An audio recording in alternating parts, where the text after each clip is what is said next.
Wow, I mean, it's difficult to. Very hard for me to narrow it down to one. If I could be slightly greedy and name probably three, I would say my first match that I ever played on centre court against Kafelnikov, who was French Open champion. I think he was 3 in the world, and I saved 2 match points and beat him 7-5 in the fifth. I was lucky enough to play on 2 middle Sundays. It's only happened on 3 occasions, and I played on 2 of them. But I played Paul Harhouse in 1997 and beat him 14-12 in the fifth. And in terms of just pure atmosphere, those were obviously the fans that are queued to get in overnight, and it was something I'd never experienced before. As good as all the atmospheres have been on centre court, that was just something so special. And then probably, given the history, beating Federer on centre court in 2001, he wasn't perhaps as good as he is now, but certainly to have beaten him on centre court is pretty special.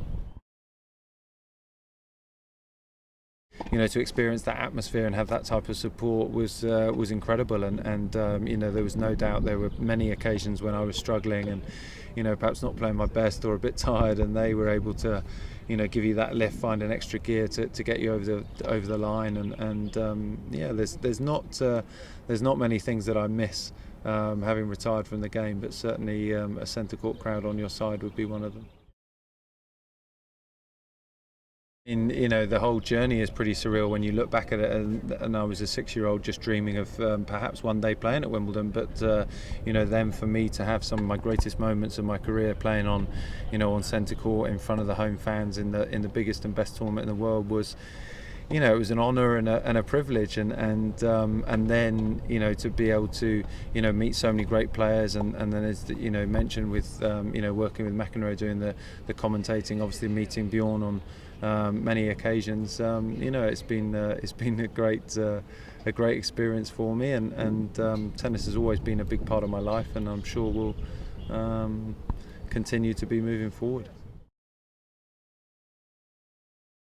I think probably the best match, one of the best matches I think I've ever seen was the first Wimbledon final that I commentated on, and it was Federer and Nadal in 2008, and it was the one that Nadal was up 2-0 and there was rain delays, and Federer won the 3rd and 4th sets on tie breaks, and then it was getting dark, and Nadal was able to win 9-7 in the 5th, and that was his first Wimbledon title. And just the drama, the quality of tennis, the respect between the two players in the biggest and best tournament in the world on the most famous court, in the biggest match, I think was certainly something I'll never forget.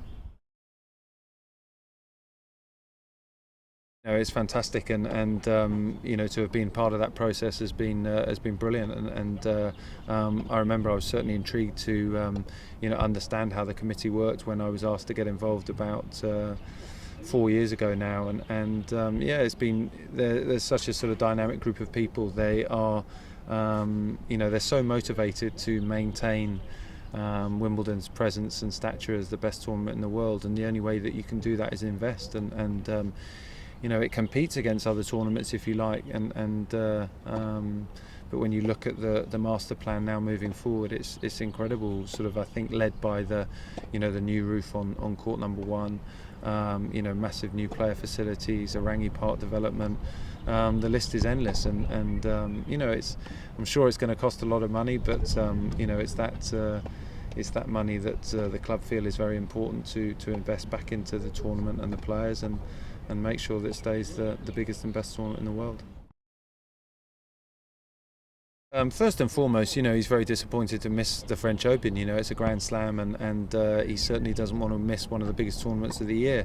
That being said, there's no point in him trying to play if he's not 100% fit.